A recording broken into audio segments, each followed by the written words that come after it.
What if everything you've ever been taught about the cross was completely wrong? What if this ancient symbol, worn around millions of necks and displayed in countless churches, holds a secret so powerful that it could dissolve every problem you're facing right now? I'm not talking about religion as you know it. I'm talking about something far more radical, far more personal, and infinitely more transformative. For 2,000 years, humanity has gazed upon the cross with reverence, yet somehow missed the entire point. We've turned it into jewelry, built monuments to honor it, and sung hymns about it, all while remaining blind to the revolutionary truth it represents.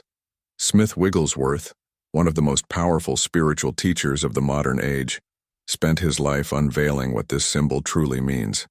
And I can tell you right now, it has nothing to do with what you learned in Sunday school. But before we begin, please hit the like button and let me know where in the world you're watching from today. It's always fascinating seeing who's joining us from around the world. And if you haven't already, make sure to hit that subscribe button and turn on the notification bell so you don't miss any of our future videos. Now, here's what most people don't understand. The cross isn't something that happened to someone else 2 millennia ago. It's not a historical event frozen in time. The cross is happening inside your consciousness right at this very moment, whether you realize it or not. And when you finally grasp what this means, everything changes. Your health, your relationships, your finances, your entire experience of reality can shift in ways you never thought possible. Has this ever happened to you? You pray for a solution, you hope for a breakthrough, you wait for something outside yourself to rescue you from your circumstances, yet nothing fundamentally changes? That's because you've been approaching the cross from the outside looking in, when the real power has always been the other way around. The cross isn't out there. It's in here, woven into the very fabric of your being.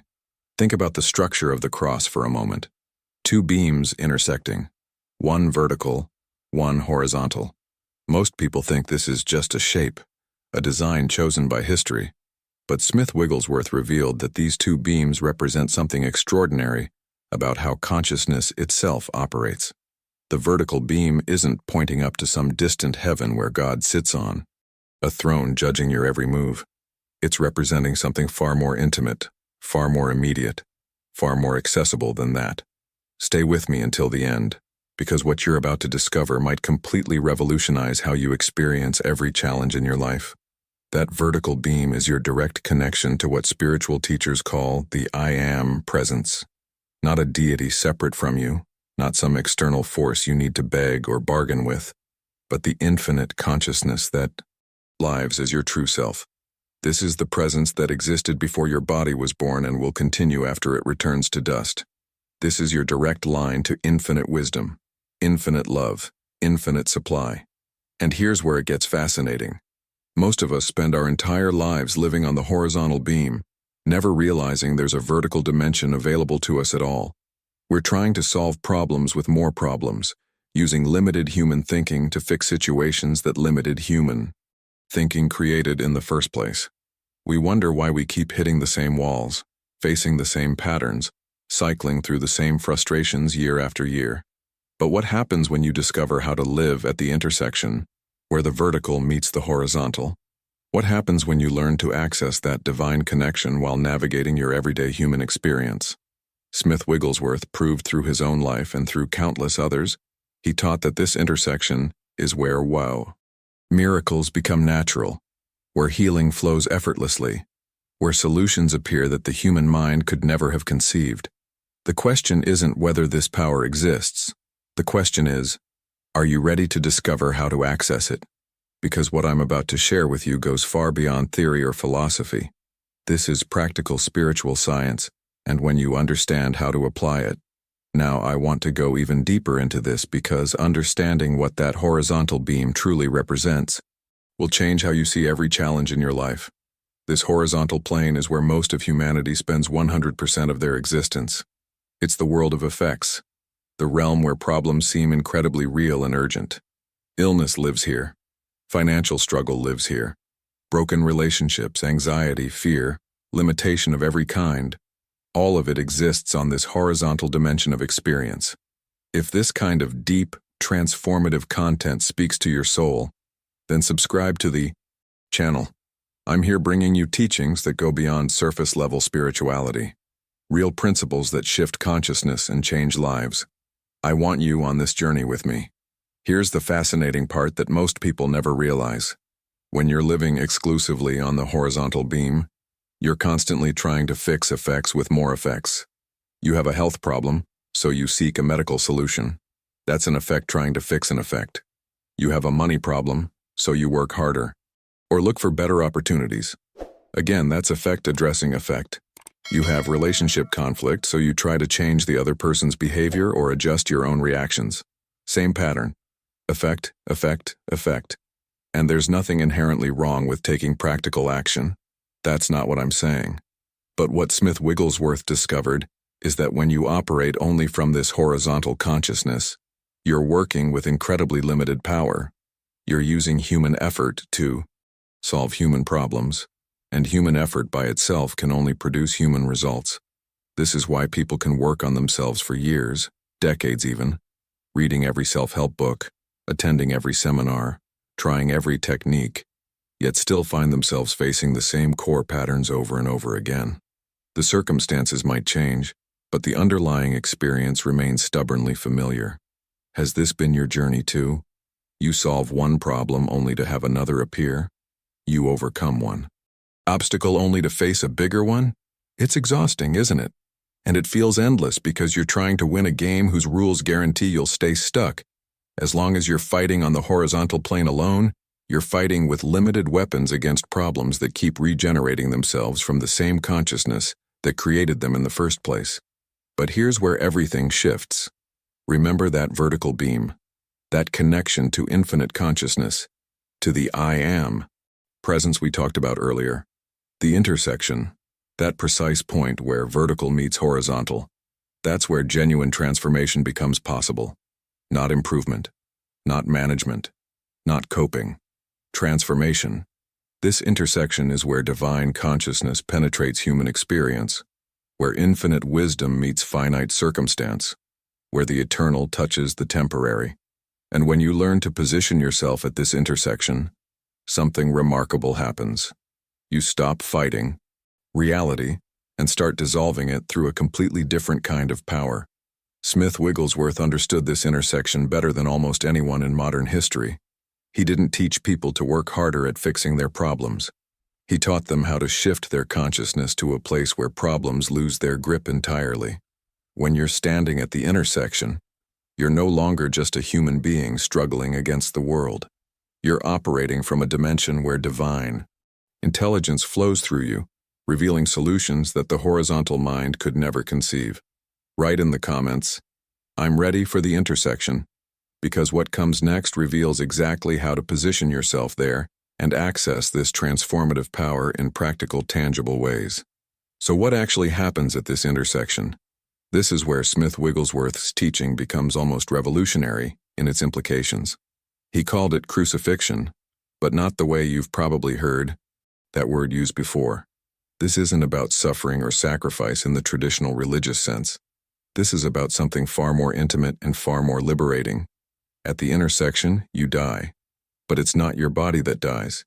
It's your false sense of self that has to be released. Think about the identity you've been carrying around your entire life. The one that says you're limited, vulnerable, separate from the source of all power and supply. The identity that believes you're at the mercy of circumstances, that external conditions determine your internal state, that your health, wealth, and happiness depend on factors outside your control. This is what Smith Wigglesworth called the merely human consciousness. And here's the hidden truth. Most spiritual teachings dance around but never quite say directly, this identity has to die for transformation to occur. Now, when I say die, I mean you have to withdraw your belief from it.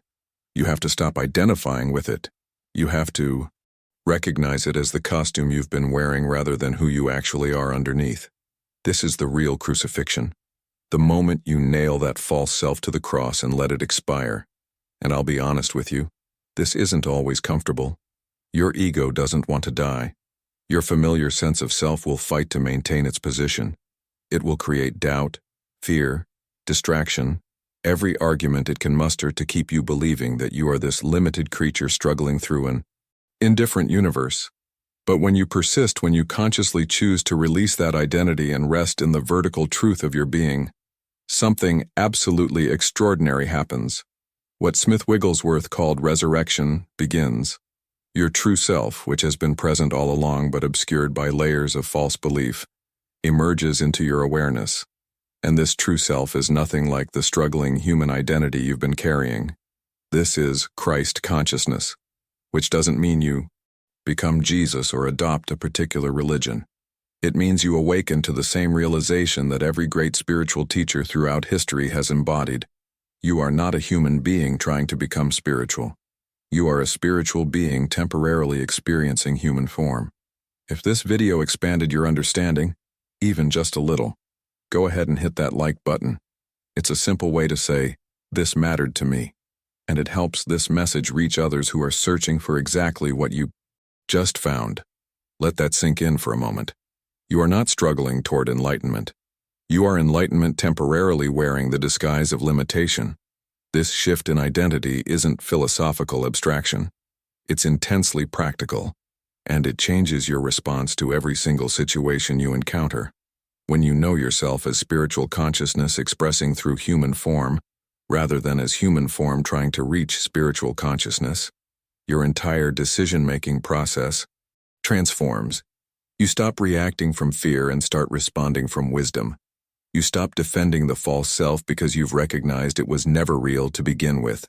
This resurrection happens not once, but continuously, as you practice living from the intersection. Each time you catch yourself identifying with limitation and consciously choose to remember your true nature instead, you're participating in resurrection. Each time circumstances try to convince you that you're powerless, and you return to the awareness of infinite consciousness operating as you're demonstrating the power of the cross in real time. The impact of this practice on your daily experience becomes undeniable. Problems that once consumed you begin losing their emotional charge.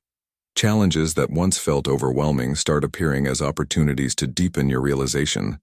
Put down, "I am ready to resurrect," because understanding this intellectually is one thing, but experiencing it in your own consciousness requires a specific practice that reveals itself when you're truly ready to receive it.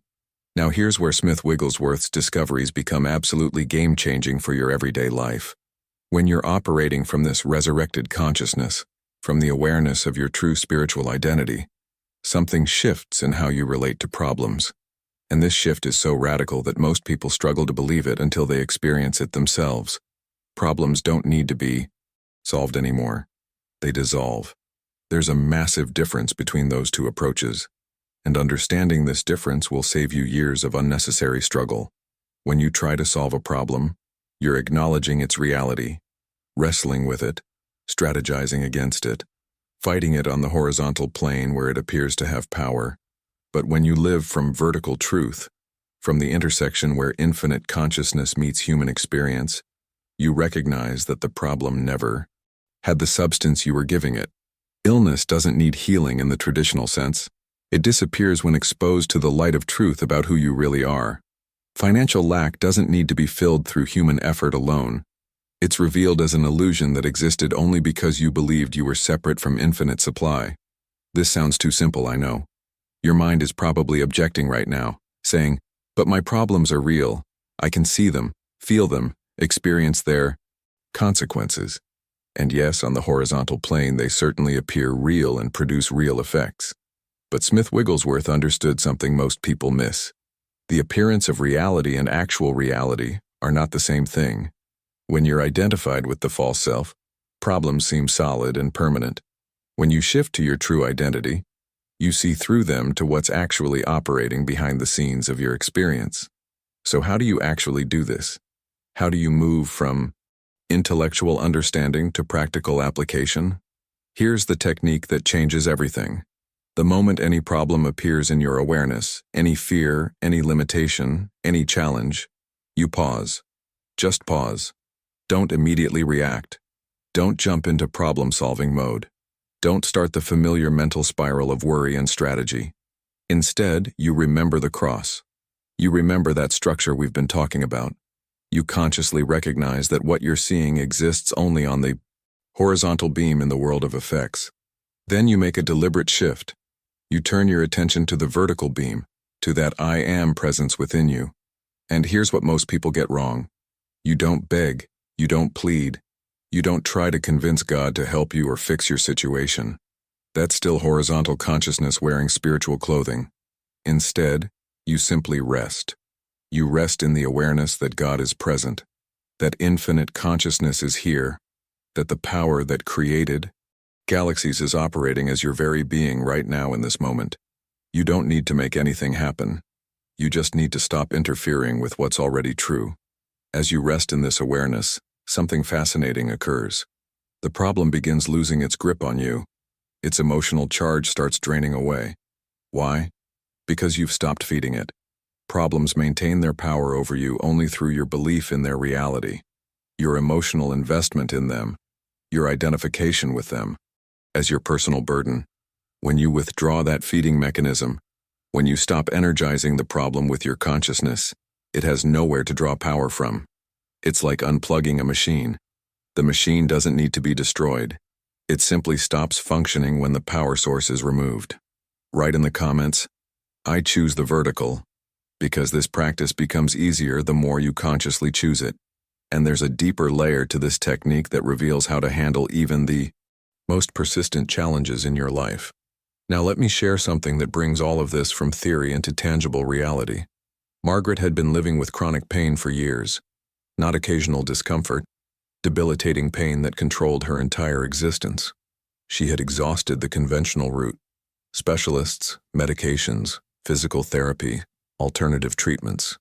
She'd even tried positive thinking, affirmations, visualization, all the popular mindset techniques, and nothing fundamentally changed. Why? Because all of those approaches, no matter how well-intentioned, were operating exclusively on the horizontal plane. She was trying to fix an effect with more effects, using body-based solutions for what she believed was a body-based problem. When Margaret encountered Smith Wigglesworth's teaching about the cross, something clicked in her awareness. She realized she had been fighting her body, battling the pain, resisting reality. But fighting is horizontal consciousness. It keeps you locked in the very struggle you're trying to escape. So she began a completely different practice. Every time the pain appeared, instead of immediately reaching for relief or sinking into despair, she would pause and consciously crucify her belief that she was a body vulnerable to pain, not denying the sensation, but questioning the identity that claimed ownership of it. She would turn to the vertical truth. I am infinite consciousness temporarily expressing through this form. Pain is appearing on the horizontal plane of effects, but it has no power over what I truly am. This wasn't a magic spell. It wasn't even particularly comforting at first. Her mind resisted. The pain didn't instantly vanish, but she persisted. 3 weeks into consistent practice, she noticed the pain episodes were shorter, less intense. Something was shifting beneath the surface of her experience. Within 2 months, the pain stopped completely. Her doctors couldn't explain it. She didn't need them to. She had discovered the hidden truth that healing doesn't correct the body. It corrects consciousness. When consciousness shifts, the body reflects that shift. Then there's Thomas. His story reveals how this principle works with financial challenges. Thomas was drowning in debt. His business was failing. The pressure was crushing him. And like so many people facing financial crisis, he prayed. He prayed constantly, desperately, asking God to send money, to save his business, to rescue him from circumstances. But here's the revelation he eventually had. He was praying from the horizontal plane. He was treating God like a cosmic vending machine, begging for effects to change while maintaining the consciousness that created the lack in the first place. When Thomas understood the cross, his entire approach transformed. He stopped asking for things. Instead, he began the practice of crucifying his belief in lack itself. He recognized that his financial situation was an effect, not a cause.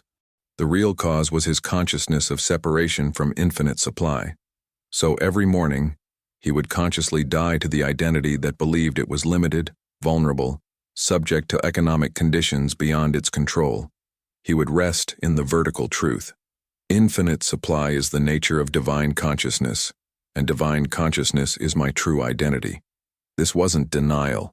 He didn't ignore his bank statements or pretend the debt didn't exist, but he stopped treating those horizontal facts as ultimate reality. Within 6 weeks, 3 opportunities appeared that he never could have predicted or manufactured through human effort alone. Not because he manipulated the universe or used some secret formula, but because his consciousness had shifted. When you stop believing in lack, when you withdraw your power from that illusion, the universe has space to express the abundance that's always been trying to reach you. Put down, my consciousness is shifting, because these aren't isolated miracles reserved for special people. And understanding why these transformations happen reveals something profound about how reality itself responds to your state of being. What makes these transformations even more profound is understanding that they work in every area of human experience, including the places where we feel most vulnerable. Rachel's journey demonstrates this beautifully. 3 failed marriages, each one following the same devastating pattern: hope turning to disappointment, connection dissolving into distance, intimacy transforming into betrayal. By the time she encountered this teaching, Rachel was convinced something was fundamentally broken in her. She believed she was cursed when it came to love, that happiness in relationships was possible for others but somehow eternally out of reach for her. The revelation she discovered through Smith Wigglesworth's teaching about the cross completely reframed her understanding. She wasn't cursed. She was living from what you might call a crucified consciousness, but in the wrong way. She had crucified her sense of worthiness, her belief in her own completeness, her recognition of love as her true nature. She was operating from the belief that love was outside herself, something others could give or withhold, something she needed to earn or deserve or desperately chase. This belief on the horizontal plane was creating her painful experiences over and over again. So Rachel began a radically different practice. She started crucifying that false identity, that sense of herself as incomplete, unlovable, broken. Every day she would rest in the vertical truth. I am love itself. Love is not something I need to find or earn or beg for. It is what I am. This was not affirmation in the traditional sense. She wasn't trying to convince herself of something she didn't believe. She was recognizing a truth that had always been present, but obscured by layers of false belief. After 8 months of this practice, she met David. But more importantly, she met him as a whole person, not a desperate one. Their relationship thrived because it wasn't built on need, but on the overflow of 2 people who had discovered their completeness within themselves. Now, Smith Wigglesworth taught something that takes this even deeper, something he called impersonalization. This concept might sound abstract at first, but it's one of the most liberating practices you can adopt. Impersonalization means recognizing that nothing appearing on the horizontal plane is actually personal to you. When illness appears in your body, it's not your illness. It's simply illness appearing as an impersonal belief in separation from wholeness. When lack appears in your finances, it's not your poverty. It's the universal belief in limitation expressing itself through your experience. When conflict appears in your relationships, it's not really about you or the other person. It's the impersonal belief in separation, trying to maintain its grip. Can you feel how this shifts the entire dynamic? When you impersonalize the problem, you stop taking it personally. And when you stop taking it personally, you stop feeding it with emotional reactivity. Most people crucify themselves on the horizontal plane by making everything intensely personal. They ask, why is this happening to me? What did I do to deserve this? Why am I being punished? These questions keep you trapped in victim consciousness, which is just another form of the false self trying to assert its reality. Impersonalization lifts you above the battlefield. It allows you to see that what appears as your unique, personal problem is actually just an impersonal suggestion that you're separate from the infinite source of all good. And suggestions, no matter how convincing they appear, have no power when you recognize them for what they are. Write in the comments, I release the personal, because this practice of impersonalization opens the door to an even more powerful technique that Smith Wigglesworth used to maintain his awareness of truth moment by moment throughout his daily life. Now let me reveal something that completely transforms how you practice everything we've been discussing. The cross exists only in the present moment, not in your memories of the past, not in your projections of the future, but right here, right now. That vertical beam we've been talking about, it connects you to what spiritual teachers call the eternal now, the only point in time where God actually exists, where infinite consciousness is accessible, where divine power operates. The horizontal beam, on the other hand, is where the illusion of time lives. Past and future exist only on that horizontal plane, creating the appearance of separation between who you were, who you are, and who you might become. Here's what most people miss. Every moment you bring your awareness fully into now, you activate the cross within your consciousness.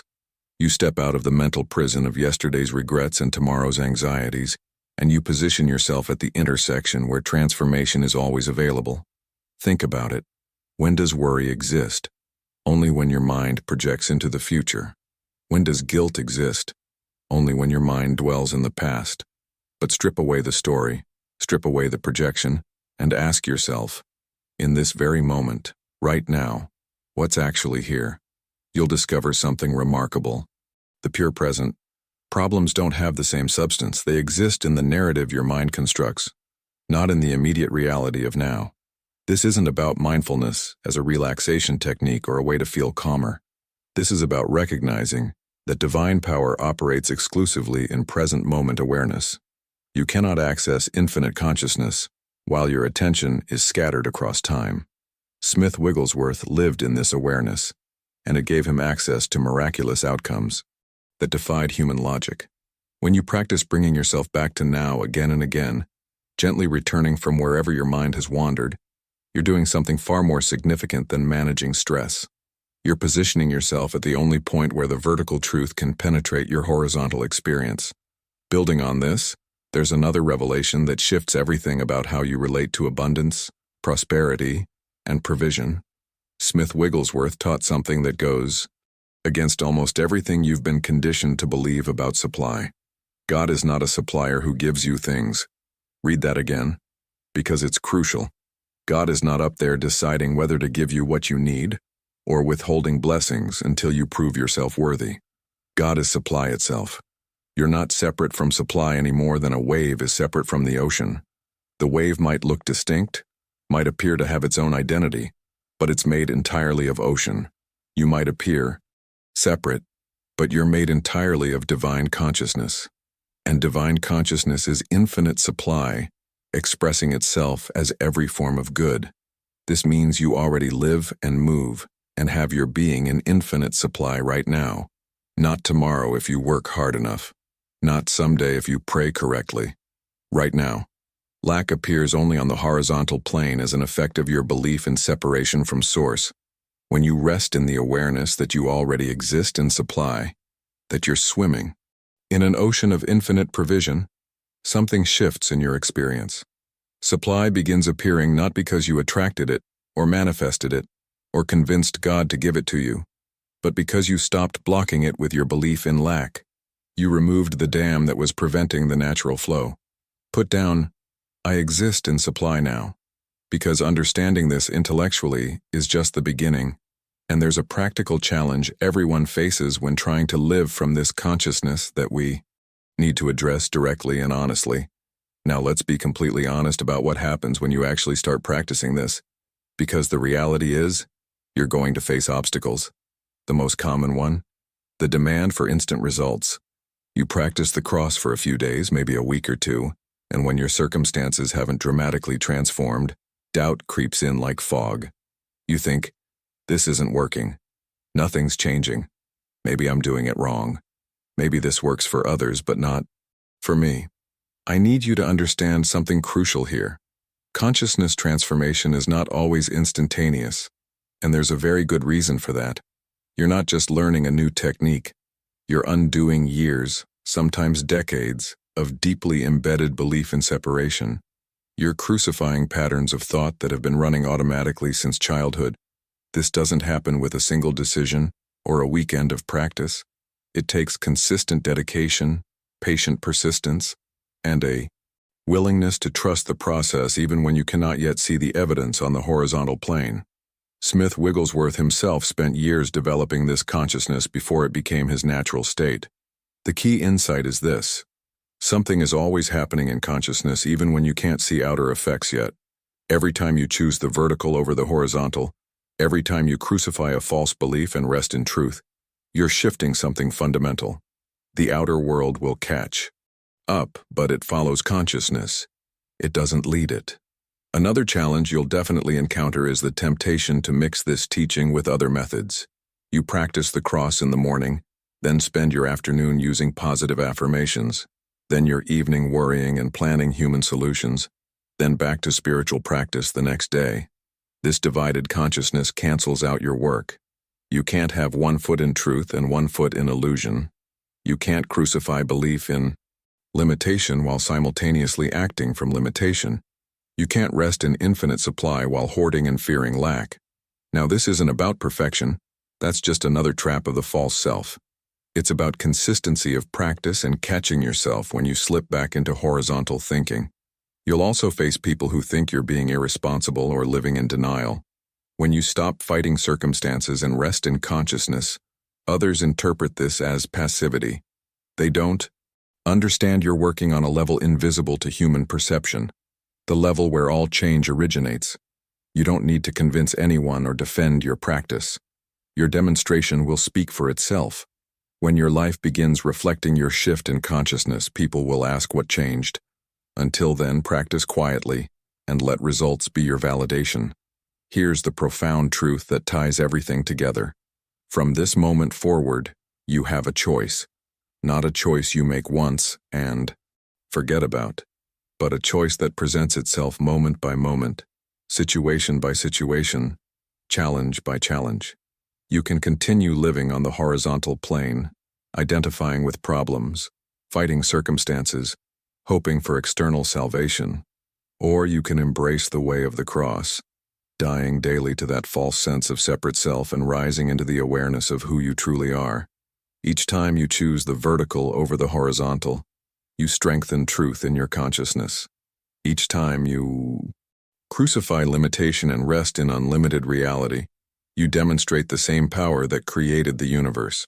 Write in the comments, "I choose truth daily," because this daily choice leads to something remarkable that happens when the practice becomes not something you do, but something you are.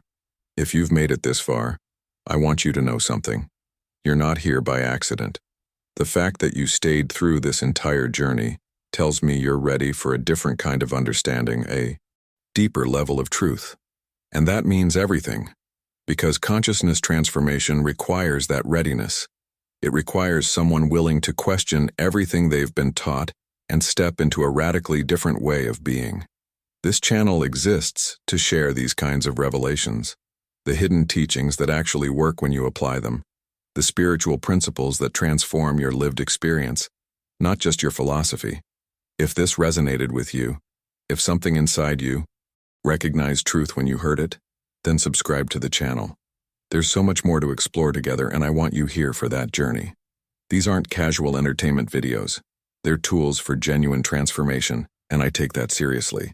Leave a comment right now saying, "This message was meant for me, so I know you were here, so I know this landed with someone who needed to hear it." Your comment also helps this video reach others who are searching for exactly what you just discovered. And if this content created value for you, hit that like button. It's a simple gesture, but it tells me you found something worth your time, and it helps build this community of people committed to living from truth rather than illusion. Before you go, there's a video right here that goes even deeper into how consciousness creates your reality. It's the perfect continuation of what we just covered. Click and continue with me over there, because the journey doesn't end here. It's only just beginning.